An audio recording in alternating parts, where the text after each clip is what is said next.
Tractor safety is an important issue when it comes to farming and agriculture. News Channel 8's Wes Small found that out earlier today at the University of the Virgin Islands St. Croix campus. Thanks a lot, Jerome. We are at the University of Virgin Islands St. Croix campus. I'm here with Dr. Kofi Boateng. Yes. I actually got that right, and he is the Associate Director for the UVI Co-op Extension Program, and here now with Jim Hilton. Yes. All right, I'm batting 1,000, and we're talking about tractor safety, and we have at least 40 people here from various factions of the government, and I believe private entities as well, who are getting a hands-on workshop thing here. Of course, we've got these tractors, huge tractors here at UVI, and a whole lot of landscape. And Jim, you are preaching right now about it looks like this is a fertilization tractor? This is actually a sprayer. It could be used to apply fertilizer, but it also applies herbicides, insecticides, pesticides of all kinds. It sounds like you know your job, and tractor safety is pretty important for us, is it? Tractor safety is very important. You know, just a few minutes of attention to detail makes a difference on how well whether you're gonna go home that evening. You know, saving 5 seconds by stepping over a PTO shaft rather than walking around the tractor, you know, what's the cost of a broken arm or broken leg or death? Wow. You know, when you talk about it in terms of a little bit of labor cost, a little bit of time, it's not very much. Well, you know, one thing I've gathered from coming here and working with Dr. Kofi and the students and the professors and staff and the visitors we get, that agriculture is very important in the world and society right now, especially in our economic plight. So how do we stand right now as far as agriculture here in the Virgin Islands, what you've seen with our tractors and different government factions coming here for the workshop? Well, I have not been around the island enough to see everything, but I do notice that, you know, large-scale production is not here, and sustainable agriculture, I think, is something we need to be concerned about. Can we feed our own population or not? Or are we importing food?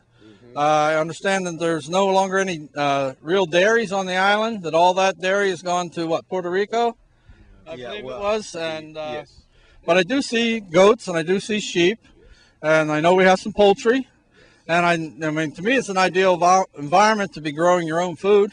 Okay. And I've been growing tomatoes and peppers and eggplants and what, zucchinis. The world is our oyster, and I guess, Doc, then keeping it locally, this is what y'all have been preaching for so long, that we need to sustain ourselves for food and healthy and so forth. How important is it that we have visitors like Mr. Hilton and so forth come down and teach tractor safety and getting the whole agriculture thing on tap?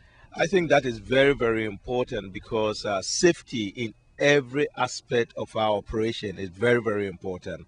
And one of the things that we have tried to do, just like with Penn State, what we're doing now, is to try and bring as much expertise to the Virgin Islands as possible, so that we can work with other people, and so that they can also bring the knowledge and the skills that we need on our everyday operations, and, you know, work with, you know, different people from the different organizations to make sure that we're doing things right. And by doing things right is making sure that we are really operating in a very safe environment, and also taking into consideration all the safety tips and other things that we need to know to make sure that there are no injuries and there are no deaths and stuff like that. And that is one of the main reasons why we conduct these workshops, and we try as much as possible to provide this knowledge to the different agencies. Okay, thank you very much. Well, thank you for visiting us, and is there anything else you'd like to say? Yeah, Jim? No, I'm just glad to be here. Glad for the invitation. This is my first time to St. Croix, and it's been fantastic. The hosts have been fantastic, and the students are great. I already apologize to the students in the workshop there for interrupting, because like Jim said, let's make sure at the end of the day you all go home and with 10 fingers and 10 toes. That makes a lot of sense. So y'all, thank you very much. I think agriculture is the key. Let's feed ourselves. I'm Wes Small for News Channel 8. Thanks, Wes. And now it's time for the Dumb Crook of the Week.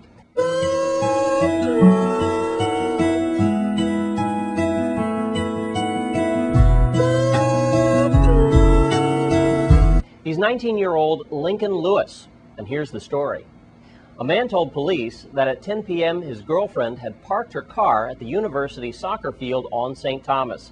When they both returned to pick it up, they noticed papers thrown on the ground, wires hanging from the trunk, and the driver's side window broken out. Lewis was sitting in the back seat, rummaging through his girlfriend's purse. When the man approached Lewis and asked him what he was doing inside the car, Lewis said that he was in the area and heard a noise. And when he checked, he saw some males breaking into the car. He then scared them off and then was trying to replace the amplifiers and other equipment that the men had stolen. He denied breaking into the car and then fled the scene. But they did recognize Lewis, and most of the stolen items have been recovered. Meanwhile, Lewis is placed on a $5,000 bail, but he will do no jail time. Judge Alan Smith sentenced Lincoln Lewis to get his GED. And after that, who knows? Our dumb crook just might make it to an institution of higher learning.